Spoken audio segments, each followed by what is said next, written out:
At noon at a baseball game, there is a man who is filled with passionate enthusiasm when he is one step away from scoring the winning score for his team. He is Brewster. He is a baseball pitcher in a minor league baseball team called the Hackensack Bulls. Although often seen as a failure and only paid a maximum of $11,000, his determination to play baseball has never relaxed one bit. And that afternoon he managed to bring his team out victorious.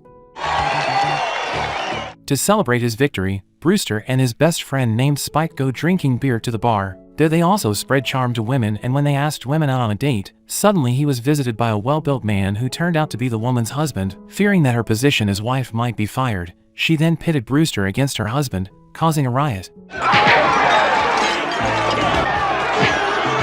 For that incident, Brewster and Spike were put in prison. Their trainer named Charlie then came, but instead of freeing them, Charlie stops them. Like it or not, Brewster and Spike must face trial. Considering they don't have a penny to pay bail, they face a prison sentence. Hearing this, Brewster and Spike panicked, but the panic immediately subsided when a photographer named J.B. Donaldo came to save them. Donaldo is willing to save these two men, provided they go to New York with him. Without thinking, they immediately left for New York. Arriving in New York, Donaldo immediately took them to a law firm. Apparently, he was specifically asked to bring Brewster to the owners of a charitable foundation called Granville and Baxter. Apparently, there was also a lawyer who had been waiting for him. His name was Edward. Edward is the lawyer for his great-uncle named Rupert Horn. It turns out that Rupert Horn is the richest man in America. He owns oil and real estate businesses in various parts of the world. After Rupert died a month ago, now all of his property has been inherited by the only surviving family, Brewster. Brewster will get $300 million if he can spend $30 million in just 1 month, without a penny of money or assets.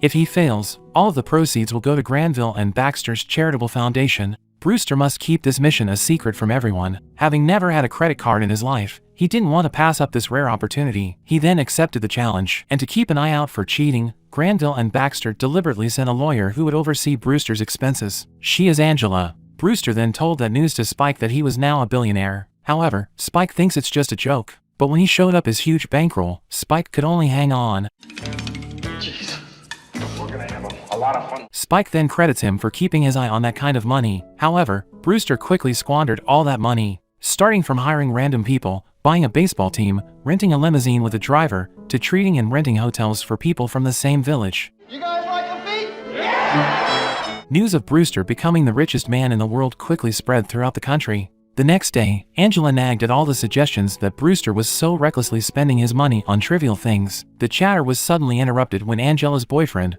Warren, came to pick her up. Brewster then took the opportunity to prove Angela's words that Warren was not a mercenary. But in fact, Warren was the same as most people, where his eyes remained green when he saw Brewster offering him a job paying 10 times his current salary. Then Warren went on leave to Granville and Baxter. At first the leave was refused, but when they found out that he was working for Brewster, they immediately changed their minds and asked him to spy on Brewster. Warren finally started his new job, but when Brewster was about to approach him, Warren suddenly fell.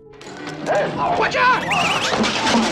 Since he became a billionaire, many people he doesn't know have claimed to be his brother. His life, which is full of wealth, has never been separated from the camera's attention. That day, Brewster was visited by a seller of icebergs at the North Pole. Given his goal of spending all his money, Brewster then buys an iceberg, and irresponsibly Brewster also gets in on a bet. Meanwhile, Angela and Spike, who saw this, could only be patient. The next day, a baseball team and Charlie arrive in New York by helicopter and are greeted by a marching band. How shocked was Charlie when Brewster was about to take him and shoot practice on Long Island. And since Brewster had bought his team, he was free to do whatever he wanted. I couldn't get the band on the runway! Come on. On the other hand, Angela felt that Brewster's finances were getting messy, so she brought in a financial consultant. She hoped that Brewster's finances could become more organized and that spending money would be less reckless. However, because it was not in line with his mission, of course he angry. Brewster rushed to spend his money back by buying the rarest stamps in the world, which is $1.25 billion, and buying 4 cases of French wine for $600,000.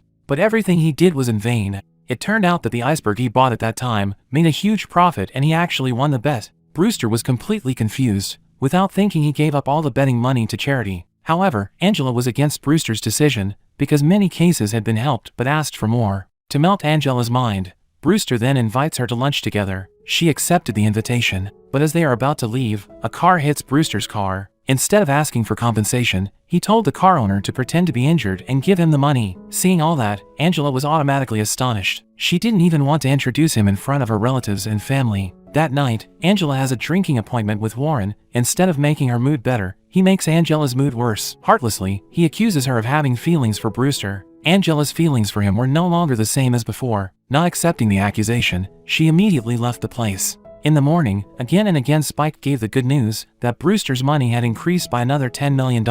Hearing this, he was immediately very confused. Maybe this is a return from his generosity, which often gives money to everyone, because after all, no one will ever become poor just because of giving alms. Brewster, who was very surprised, then screamed hysterically in the middle of the chaos.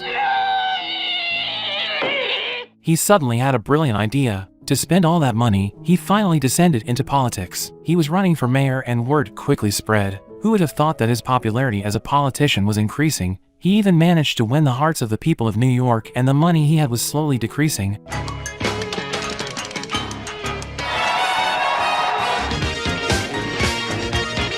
Serious. One day, the time came when Brewster returned to the field against the famous baseball team. Before the match, he encouraged his team not to give up before fighting, because there is still a light of hope while they want to try. And his team immediately felt a burning passion. Battle began. Initially, Brewster's team took the lead, but quickly things turned around as the game got worse. He had to get off the field, and at that moment the disappointment immediately swept over him. Now he felt like a loser. In the midst of disappointment, Edward came. He told Brewster that if he won the election, he would automatically earn $60,000 a year. Not wanting his efforts to be in vain, he then announced his retirement as a candidate for mayor and officially retired as a baseball player. To spend the remaining $30 million, Brewster throws a party. Meanwhile, Angela is completely out of her mind with Brewster. After officially becoming unemployed, now he is officially experiencing bankruptcy while out there struggling to make a living to make ends meet. Brewster so recklessly spent money that there was nothing left, and now the state of the party looks lonely and bland. Everyone immediately steered clear of Brewster when they know of the billionaire man's bankruptcy. Luckily, Brewster still has Spike and several of his loyal employees accompanying him. In fact, they are trying to raise money so that Brewster can move on with his life. But Brewster refused, because after all now his mission is complete and he believes he will return to riches. That day was the 30th day where at exactly 12 p.m., the final decision would be out. Now Brewster's only treasure is his tattered baseball shirt. He then left the hotel. When he arrived at the law firm, Warren suddenly said that Brewster still had $20,000 left. He immediately panicked. He didn't want to be stuck in poverty again, but with his time at hand, he had no other choice. Brewster could only helplessly watch the mess. There Warren laughed evilly. He was so happy that Warren was not aware of Angela's presence. Warren then revealed everything. Turns out the money was a ruse by Warren with Granville and Baxter. He deliberately asked for compensation for damage to one of the furniture in Brewster's room. Not accepting that Brewster was cheated, Angela then exposed the lie. Brewster, who knew the truth, felt very angry. He sued Warren to court, and so that the money could be spent quickly, Brewster then hired Angela as his attorney. He used $20,000 as a down payment.